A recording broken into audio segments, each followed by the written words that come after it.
को प्रसन्न करने के लिए। पहले नंबर पर है एक लोटा जल सारी समस्या। दूसरे नंबर पर है भगवान शंकर के मंदिर में जाकर झाड़ू लगा लेना, सफाई कर लेना, बुआरी लगा देना, शंकर जी के मंदिर को साफ कर देना। और तीसरे नंबर पर है शिव जी के मंदिर में या बेलपत्री के वृक्ष के नीचे या शंकर भगवान के मंदिर में एक दीप प्रज्वलित कर देना, दीपक लगाना। रोज प्रतिदिन शिव के मंदिर में या प्रदोष के दिन या सोमवार के दिन या तो बेलपत्री के पेड़ के नीचे या शंकर जी के मंदिर में दीप जलाना। 3 चीज। जल चढ़ाने वाले की सारी समस्या का हल शिव कर देते हैं। झाड़ू बुआरी करने वाले के जो शिव जी के मंदिर में झाड़ू लगाता, पोछा लगाता, बुआरी लगाता, सफाई करता, भगवान उसकी जितनी दरिद्रता है, उसके जीवन में जितनी तकलीफ है उसको साफ कर देते हैं। और तीसरे नंबर पर है दीपक जलाने वाला।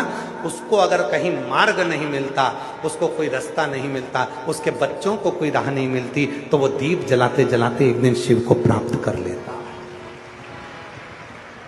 पशुपति व्रत में कितने दिए लगाए जाते हैं? जम के बोलो जरा। 6। 5 दिए मंदिर के अंदर, 1 दिया अपने घर के। बहुत सावधानी से सुनना कथा। अब कई लोग प्रश्न करते हैं कि ये 6 दिए ऐसा क्या करते हैं? 5 कर्मेंद्री 5 ज्ञानेंद्री का दिया शिव के मंदिर में, हमारी सारी इंद्रियां आपको समर्पित, और 1 दिया मन का 11वीं इंद्री का अपने दरवाजे पर। मेरे बाबा, आप उन इंद्रियों को संयमित कर कर मेरे मेरे पंच महादेव, हे मेरे पंच कैलाश, हे मेरे पंचानन, हे मेरे शिव, कृपा करने वाले, आप इस दरवाजे पर आकर हमारे जीवन के सारे दुखों को, कष्टों को समाप्त कर दो। एक पत्र है, अच्छा है, एक पत्र अच्छा है, देखिए।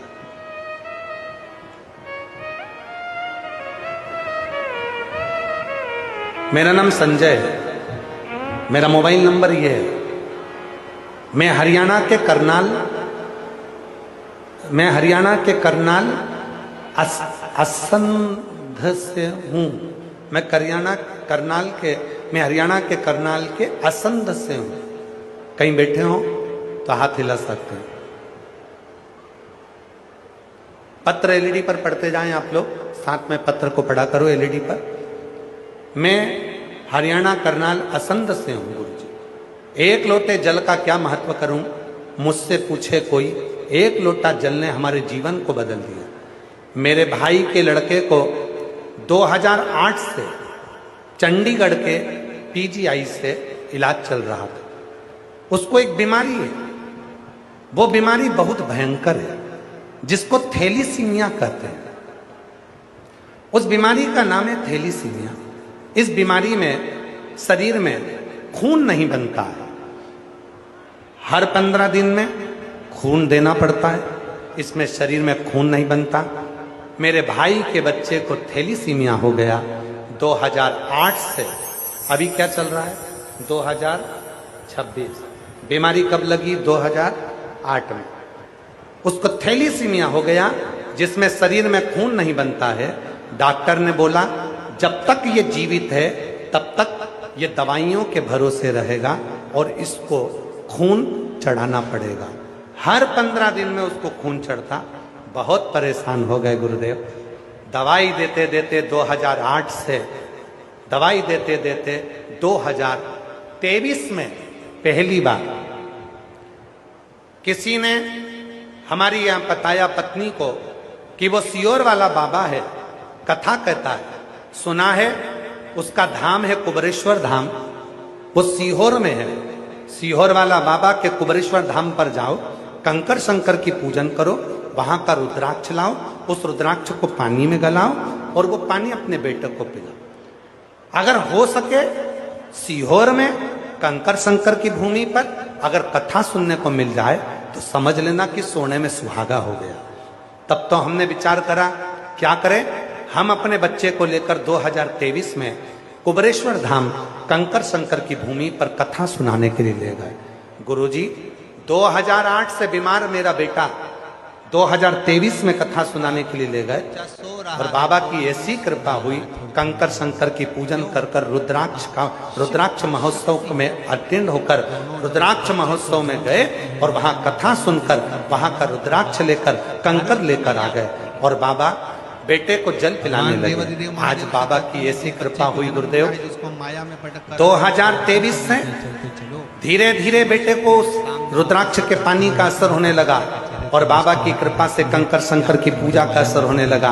आज बाबा की कृपा से मेरे बेटे की सारी दवाइयां बंद हो गई और उसकी थैलीसीमिया की बीमारी समाप्त हो गई। मैं बाबा को यहाँ प्रणाम करने के लिए आई हूँ, जो 2008 से दवाई ले रहा था, आज बाबा की कृपा से पूर्ण तरह से स्वस्थ है। नहीं आया, 5वें दिन आया और गुरुजी से आके वो गुरुजी ने पूछा क्यों रे कहाँ चले गया था, आया नहीं तो, कहाँ था? चेला बोला गुरुजी मेरी सगाई हो गई। सगाई हो गई? हाँ। तो गुरुजी बोले मतलब तूने मुझे छोड़ दिया। सगाई होना मतलब गुरु छूट गए। फिर महीनों भर गायब रहा और गायब होने के बाद फिर आया है 2-1 महीने बाद। गुरुजी बोले कहाँ चले गया था, नहीं दिखा? गुरुजी मेरी शादी हो गई। गुरुजी बोले अब माँ बाप को भी छोड़ दिया। फिर चले गया, फिर आया 1-1.5 साल बाद। गुरुजी ने पूछा कहाँ गया था? गुरुजी घर में पुत्र जन्म लिया है। गुरुजी ने कहा अपने आप को भी छोड़ दिया। चेले को गुस्सा आ गया, उसने कहा गुरुजी क्या फालतू बात कर रहे हो? आप कह रहे हो मेरी सगाई हुई तो आपको छोड़ दिया, ब्याह हुआ तो माँ बाप को छोड़ दिया, पुत्र घर में हो गया तो अपने आप को छोड़ दिया। गुरुजी बोले और नहीं तो क्या।